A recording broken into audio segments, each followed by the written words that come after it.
Welcome to the Kungfu Momma Show.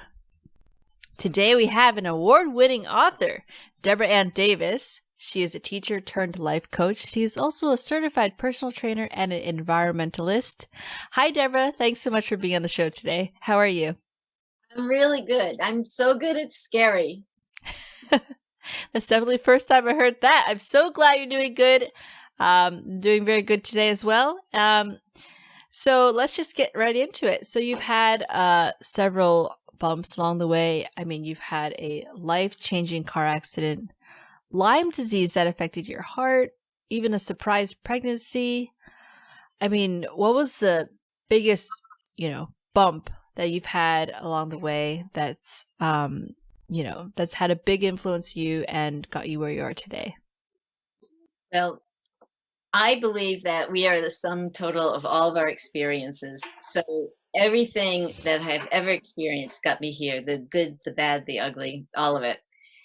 And all three of those things that you mentioned were complete game changers, but they were in different parts of my life. So Mm-hmm. at this age, I would say the most influential one would be the most recent one. But the car accident, I broke my thumb, my nose, and both of my legs. Oh And my I God. thought I wasn't going to be able to walk, but that was back when I was 19. And I've had positive vibrations and ripples from that all my life. So that turned out to be a really good thing.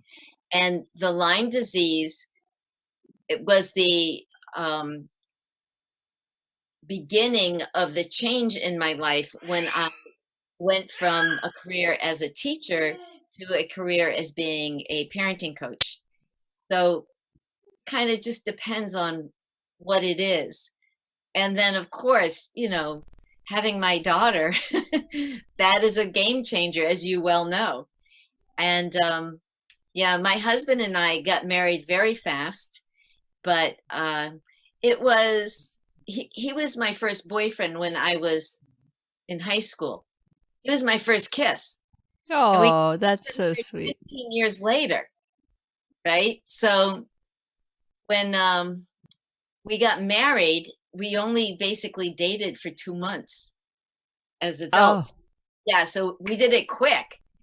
And it turned out to be the best decision I ever made. But our plan had been to be a married couple for 5 years and really cement our relationship and learn how to be adults with each other. But 4 months after we got married is when I got pregnant. So we had to switch over to plan B. So that changes everything too. yeah. Did you feel that having a daughter got you guys even closer in that time, or was it really, how was that Well, when I experience? first found out I was pregnant, I was scared to death because, well, several reasons. One was that my parents had split up, and so Oh, but they had done it when I was younger. I was 19, and we were a very close knit family, so kind of blindsided me. So when wow. I got married so quickly, I was scared. I thought I'm jumping in with both feet. I'm all in and I'm committed, and I'm hoping that my leap of faith is going to be well founded. But Mm-hmm. I needed those 5 years to make sure that that was true.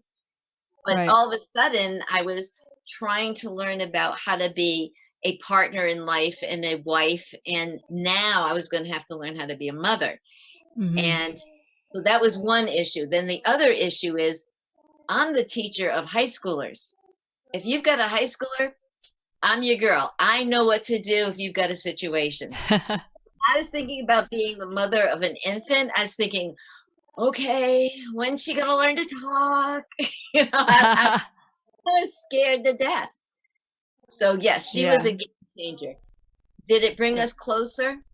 It put me in that spiral that moms get into where they think they're not adequate and they're trying to do everything and they're trying to mm, put on a strong front to the world and say, no, I got this. And and they're worried about screwing up their child's lives and that stuff.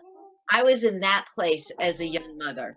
And mm-hmm. I wasn't even young. I was in my 30s, but Mm-hmm. I was unprepared and since I got a science mind, so you always prepare stuff. So since Right. I was unprepared, felt like I was flying by the seat of my pants, and I was scared, and I didn't tell anybody I was scared. So I was I doing think the that's a big thing that a lot of new moms do. I don't know why there's a pressure to have a baby and all of a sudden everything should be fine. I don't know where that came from. yeah, you're supposed to read the manual or something. I don't know. Oh, my kid didn't come with a manual, so it makes it a problem. But I blame the media for it because Yeah. they show us situation comedies where the mothers fall apart, which make it look absurd, and then you don't want to relate to that character. And then they show us movies where moms are really successful, commercials where the kids are well dressed and in all the appropriate clubs and sports, and the mother doesn't have spit up on her shoulders, and so that becomes our ideal. We don't understand that that's fantasy. That's not Yeah. real. Even Hmm. though we think all the other stuff on TV is not real, for some reason we see that image of the perfect mom and then we Right. think, oh, that's real. And I'm Hmm. not doing it. So, Mm. yeah. That's really eye-opening, I think. Especially right now, with Kungfu Mama, we portray certain things. I like to talk about everything, obviously, and I like to portray a realistic image. But I do realize that when we do put out ads out there, um, we do try to create a different image, Yes. right? So Yes. that's great. I'm so glad that you mentioned that. It sort of is a light bulb moment for me right now. But anyways, so back to the topic here. So with all those experiences, you are now an award-winning author. So what was the inspiration behind your book? First of all, little shameless plug for my book, How to Keep Your Daughter from Slamming the Door. Of The course. That was started by at a time where I didn't even know I was doing this. But I was still a teacher and I was in a parent teacher conference, which by the way, that's what parent coaching is, but they didn't call it that back then. But I was in a Mm, parent teaching conference with a daughter on this side and a mother on this side, and they were banging heads. And I was no stranger to that because usually when the parents and the kids come in, it's because there's a behavior issue or a grade issue or something. So you've already got an upset parent and a sullen kid, and right. you have to be able to bridge the gap between them so they talk. Right.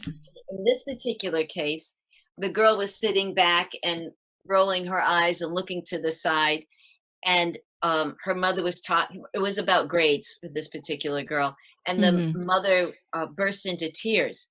And the girl was so aggravated that her mother was doing that, and she was so embarrassed, right?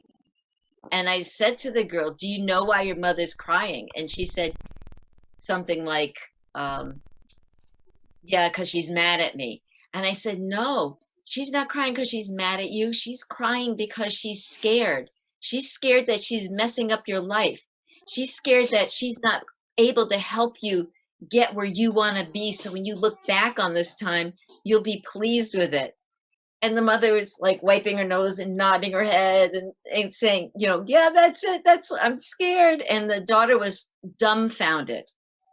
She had no idea. Kids don't put themselves in the parents' shoes. They have no idea that we're just making it up as we go along.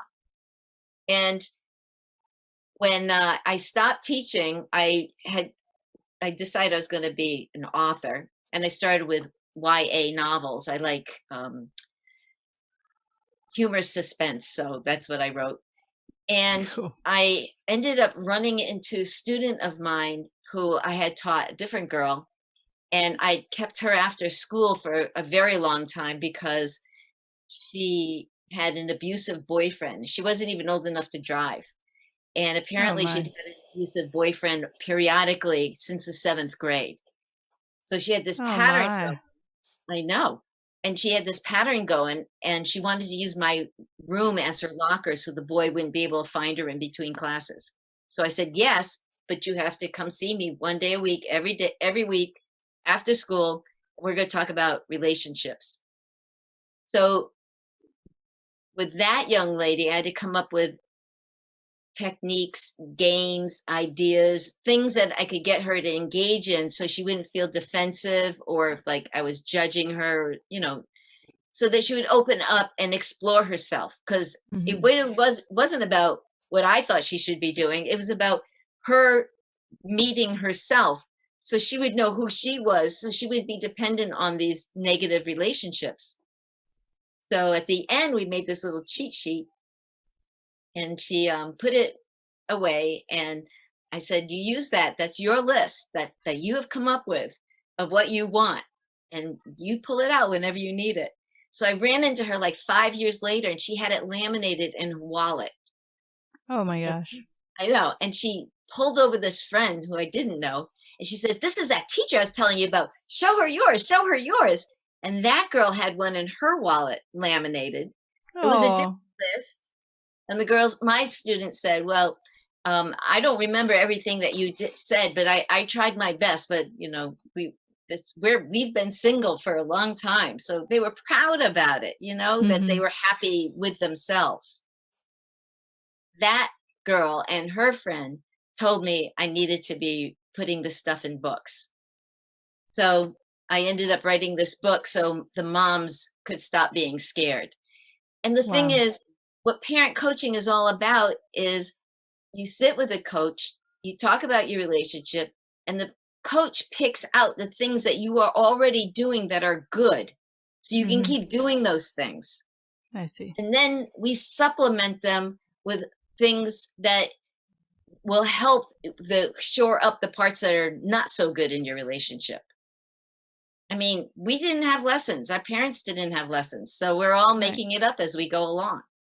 But you can just do it quicker with somebody who's got lots of experience. Yeah. And I think the idea of getting help or having any type of self-help before is totally a big no-no. I think we've all come a long way in that respect. I think we give lip service to coming a long way in that respect, because we think if that person over there needs help and they're getting it, that's great. But do we do it for ourselves? So I think that intellectually we think it's great, but to say I need help, it's like some little inner shame that, I shouldn't do that. Everybody else has got it. As a matter of fact, everybody else in the entire state has it except me. I'm the only one who's worried about screwing up my child's life. No. Every single mom you see is worried about screwing up your child's life. Everybody is. Yeah. Yes. So many of us turn out great. You don't need to be worried. Right. I think that's a great message. That's definitely a great message. And you've inspired many other parents, I'm sure. So how would you speak about something called learning styles? How do parents use learning styles to better understand their children then? There's a lot of things you can use. You can use learning styles. You can use personality quizzes, anything. They're all over the internet. And I have I have a learning styles quiz on my website if somebody wants to go there and try it. Here's the thing. I go at learning styles because I'm a teacher, so that's my orientation. What exactly is learning styles? Like a learning style is the way you take in information, it's the way you process information, and it's the way you perceive the world. It's actually the way you handle relationships. So if you go online and you look up learning styles, you could find some approaches that use like 18 different learning styles. My brain, I don't like doing that. I don't want it all simple. So I use the one that uses 3 learning styles: the visual learning style, the auditory learning style, and the kinesthetic learning style. And, if you've got the kind of brain that likes it more finely defined, then go for the other ones. So, pick and choose, find the one that resonates with you. That's my point. Anyway, to make this quick and easy, if you are an auditory person, then you did well in the classes that they gave you lectures in and they just spoke. And probably that was an auditory person who was teaching, because they're teaching the class the way the world makes sense to them. So you do well in that class. But the visual person next to you who needs to see things struggles in that class because they're not learning and hanging on to the information the same way. Right. That doesn't mean they can't succeed. It's just more difficult. So now bring that into the house. You're an auditory parent and you've got a visual child, and your visual child is watching TV, and you come in and say, when that show is over, I want you to dump out take out the garbage. And they say, okay. And you come back hours later and the garbage has not been taken out. They're not even watching the TV anymore. They're off doing something else. And it's happened 6 times this week. And now there's this big blow up. Okay. Right. But your visual child did not retain the information that was floating around in the air. Right. And if you're an auditory mom, all you have to do is get a sticky note and write garbage and put it on the table in front of the kid. And when the show's over, they'll see it and they'll go, oh, garbage. And they'll go take it out. That's what learning styles have to do with family interactions. And it's also about the way we share and receive love. If you share and receive love differently than your spouse or differently than one of your kids, then they don't know that they're getting a love message from you. Right. So it's all of this stuff. If you take these quizzes and identify who you are and what you do, and identify who they are and what they do, then you have a really clear path to communicating with them. Amazing. A lot of people don't think about it that way, or don't look at it that way. It's more whether they got it right or wrong. Yeah, it's my teaching background. It's just, you just explore until you find stuff that works. Okay, so for moms, though, again, going back to this idea of having a lot of guilt. So you also say that there's 3 mom myths, and one of them is guilt, I imagine. Can you tell us more about this, the 3 mom myths? So I just talk about 3 mom myths. There's tons of them. And part of it was about what we were discussing earlier, how the other moms have it all together. That's not true. But we believe these myths, right? Right. I guess the first one is the supermom myth. That's most closely tied into what we were talking about. Or the super dad myth. I mean, it happens to them too. The thing is that perfect person that you see dropping off the kids at school and how their kids are all together, that person's getting help. Nobody does it by themselves. Everybody gets help in the areas that they can't handle, or they're not handling it. Right. So that whole supermom thing is not real. Just never was. And, you need to cut yourself some slack in terms of that. Because if you don't, here's the biggest crime of all. If you don't get out of the supermom myth, then you will teach your daughter that she's got to be super. And that is a creator of anxiety. That's a big thing. Perfect. Right. Yeah.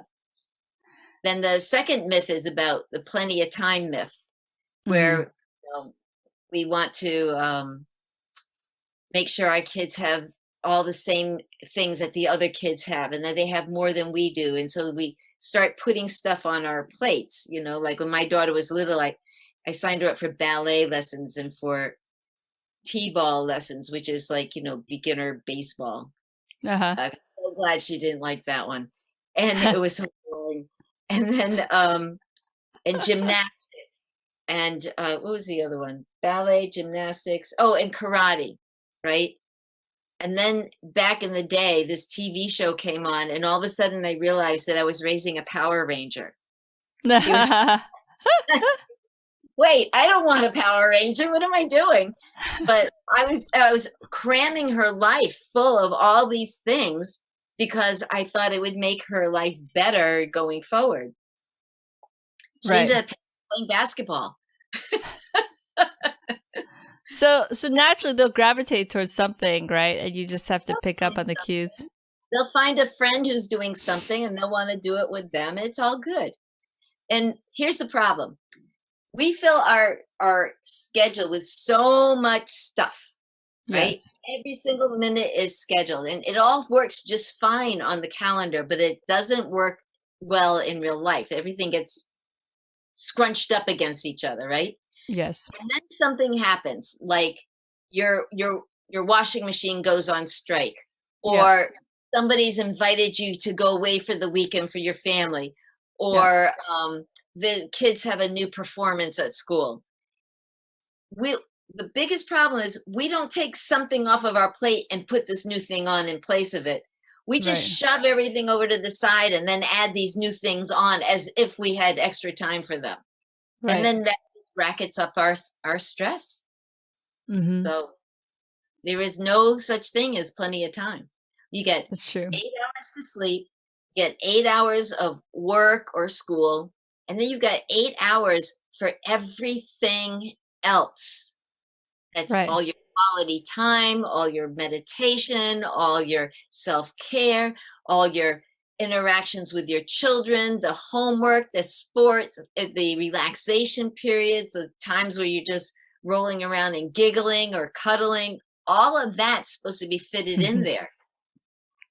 Yeah, exactly. I mean, that's something, especially today, because that also gets taken up by time spent on social media and trying to connect with people around the world, which is also good, but still also very time consuming. It is. And we think that, well, we've got plenty of time, and we don't. Time is precious. And so, so a lot of times we have a lot of activities lined up together, and then we might hit a tantrum. So please shed some light on what do we do about toddler tantrums? Okay, so first of all, if you've got a toddler, they understand what you say to them. So the big thing that I said to my daughter, which turned out to be so successful, is, and we said this all the time to her, sometimes you get your way and sometimes you don't. This is one of the times you don't get your way, but you will get your way another time, so it'll be okay. We started that early, so she was all right with it. And then when she did get her way, I would say, sometimes you get your way and sometimes you don't. This is one of the times when you're getting your way. And I'd use that for, like, if she wanted seconds on peas or something like that. What? Want some more milk? This is one of those times where you get your own way, Oh my gosh. It was a great reinforcing thing, but it let her understand that no was not heart-wrenching. So that was one of the things we did. And then she understood things early. So one time, like when she was old enough to stand up, younger than your daughter is, but old enough to stand up and was saying mama and dada and that kind of thing. Right. Every morning she would wake us crying in her crib. And one day, just out of exasperation, I said to her, honey, you don't have to cry in the morning. You can just say mama. And she never cried again. She called mama every morning, and I would get up and she'd just keep calling until I came. Wow. She understood, and I thought she was too little. I was being sarcastic. She understood it. So a lot of the tantrums are frustration about not being able to understand what's going on with them. Right. So if you remember that the tantrum is something happening to them, not something they're doing to you. Right. It'll help you approach it from a place of love instead of a place of, I'm an overwrought mom. I've got too much on my plate. I'm at my wit's end and, oh, she's doing this now. If you remember that it is something happening to her, then it'll calm you down and make you feel like, let me go rescue her. Because When moms get into rescue mode, we're efficient. Yeah. That's so true. I love that. I love that. Get into rescue mode. The third thing is, and I'm sorry I interrupted you, but the third thing is that, and I learned this lesson totally by accident. My daughter threw a tantrum in a department store right at the entrance because I had promised her we were going to go see the toys before we left, but I ran out of time. And I said, oh, we can't go see the toys. Well, she wasn't having it. Right. So she threw a tantrum right there at the entrance where everybody's going in and out of the door. And there was a circular rack of women's clothing, and she threw herself backwards into the rack. And it was long clothes, and all I could see was her little legs sticking out. She was kicking, so I couldn't even reach her, right? With that kick in the face. And she was in there screaming and yelling, and I was so embarrassed. I was thinking, oh, all these people think I'm a terrible parent, and I was so embarrassed. So she eventually ran out of steam because, any explosion has to die out at some point. So I said, are you done? And she goes, no. And she takes a deep breath and launches right back into it. And I was thinking, oh, I should have just pulled her out. I shouldn't have said anything. She's kicking and screaming, and all these people are walking by, not looking at me, averting eyes and embarrassment. And then she started to wind down again. And I said, are you done? And she goes, no. And she starts kicking and screaming again. And I was like, wow, she's got some endurance. And then this elderly woman came by and patted me on the arm and said, you're doing the right thing, dear. Don't give in. You will thank your lucky stars later. I was like, oh, thank you. And I'm saying elderly, but I think she's probably the age I am now. But I was so young, she looked like an old person, right? So anyway, I just waited. And every time she said, she calmed down. I said, are you done? She'd go, no. And she jumped back in again. But it was shorter and shorter and shorter. And I knew I was going to outweight her. So now I'm like looking at the people walking by, and they're all giving me sympathetic smiles, and we're all rolling our eyes, and they weren't judging me. They're all really happy they weren't in my shoes. So finally calms down. And I said, are you done? She goes, yes. So I help her out of the clothes, and we leave the store, and she never had another tantrum. Why? Because it didn't work. And I would have pacified her if I could have reached her. Mm-hmm. I would have gone to the whole thing about, oh, we're in public. I need to, calm her down. I thanked my lucky stars. I couldn't get my hands on her because that was the only tantrum she ever had, because she tried it. It didn't work. And that was, she went back to arguing. Wow. Conversation. So I'm saying they're moms of teenagers. I'm telling you, don't just change what you're doing with your teenager without telling them ahead of time, like when things are calm, because if you do that, you'll freak them out. If you just sit there and wait a tantrum out and you didn't do that before, they'll think you're rejecting them in some terrible way. So you don't want to do that. You want to say to them in a calm moment when things are good that, when you have a problem and you get upset, I honestly get so distracted by the anger and the noise that I can't help you well with your problem.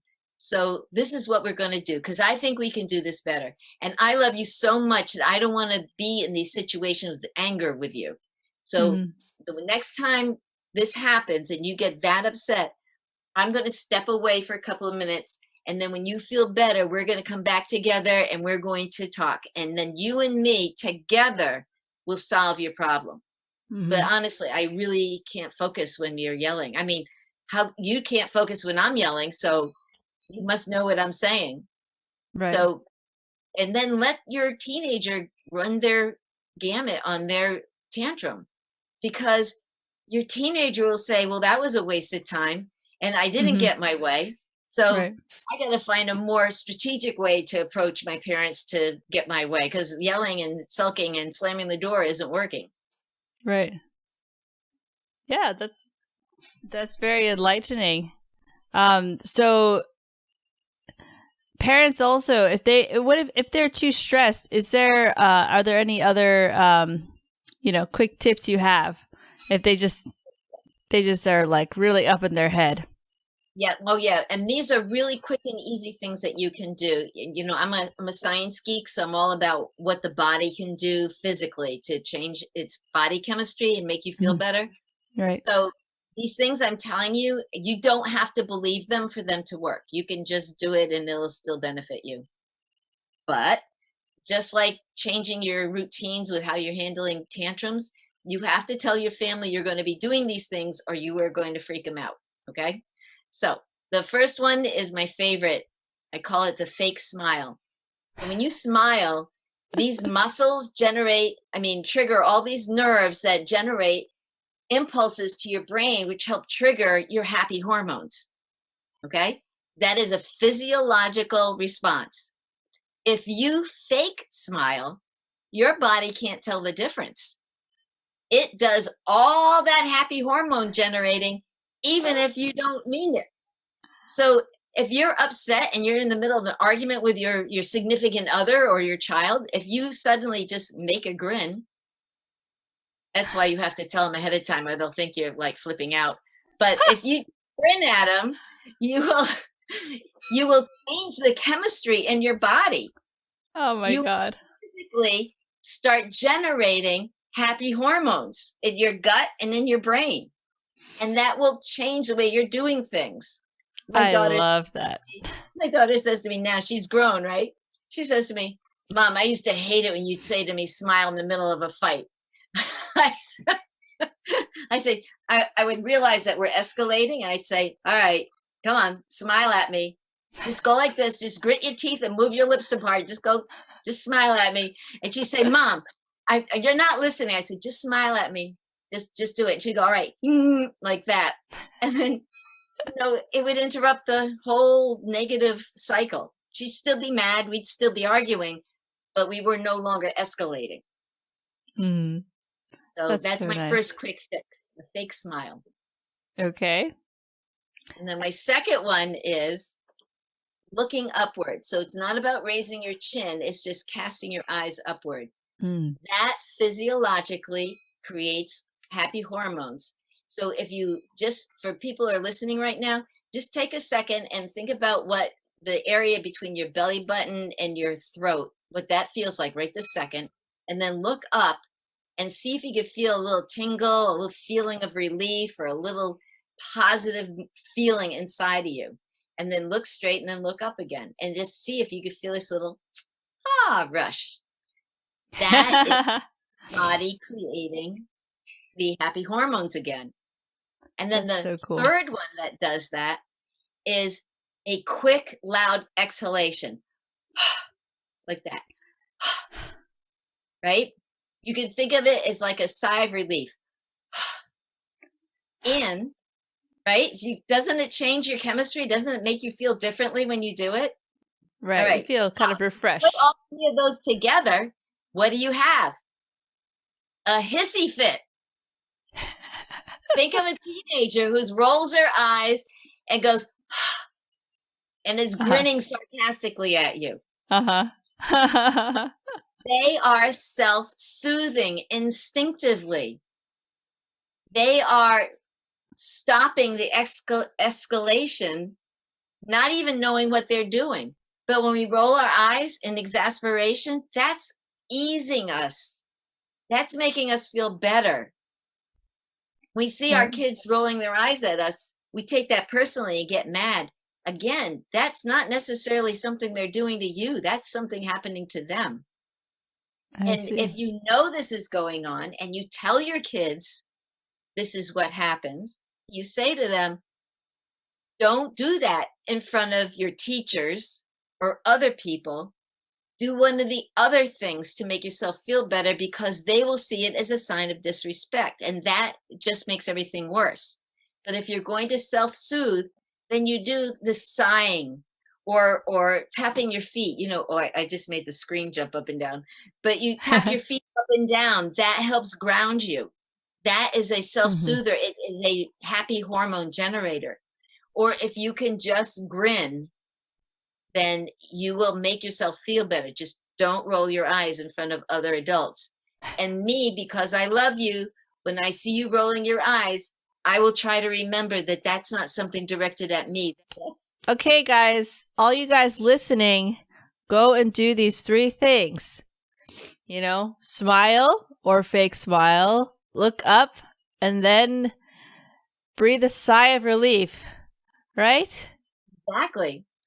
And you write them on a little sticky note. So stick it on your bathroom mirror and on your refrigerator. When you see them, it'll remind you, just do it. And you just give yourself this little extra jolt of happiness whenever you see them. And your kids will see it. And just tell them, whenever you see this, you have to do those things. I love it. I love it. This is great. I forgot to say my other thing for your age group. Okay. Never ask her a yes or no question.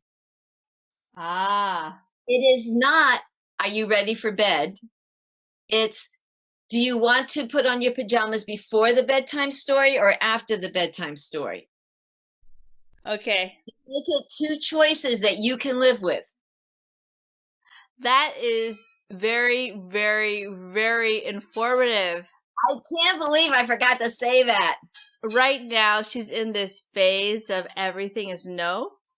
Yes, exactly.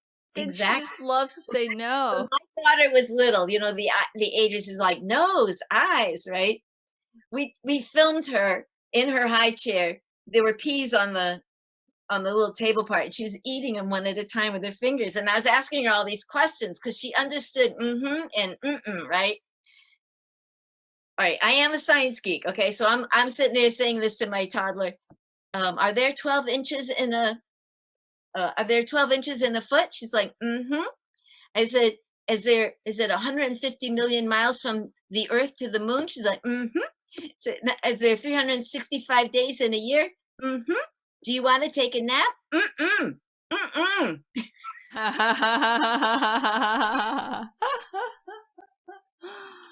Oh my gosh. She didn't know what I was saying. She just was responding to the question sound. But yeah, when you give them a choice, bedtime and stopping eating and cleaning up and all those things are interrupting what they're doing. And they don't understand about you can return to it or it's again tomorrow. They're always in the moment, which is where we should be. But they're always in the moment. So you give them a choice that's going to help them get where you want them to be. Right. Yeah, that's a great one. Yeah, she's always like, everything is no. And so,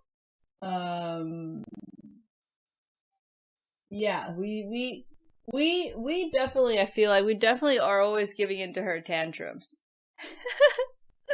Yeah, because it is nerve-wracking.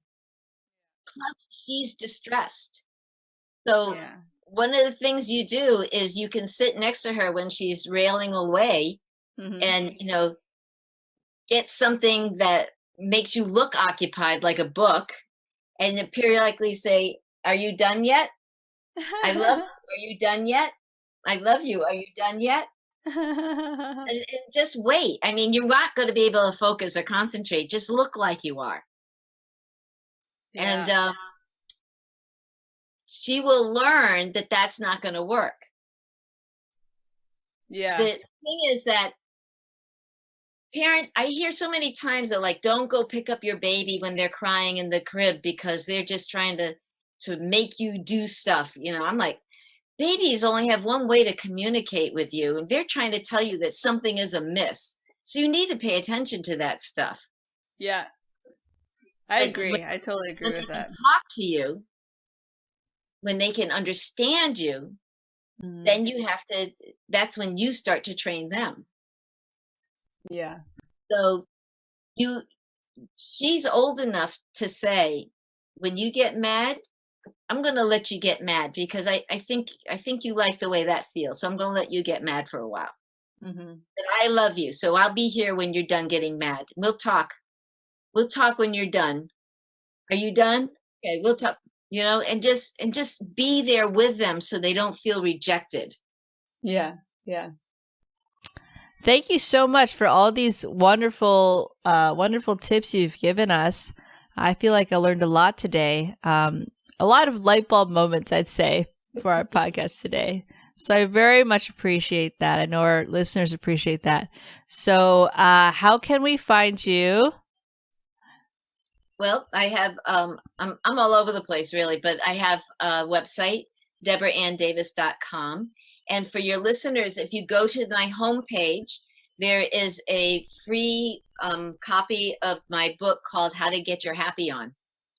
So anybody who wants to sign up for my my newsletter called Mary Meddling, because, I obviously like to stick my nose in other people's business.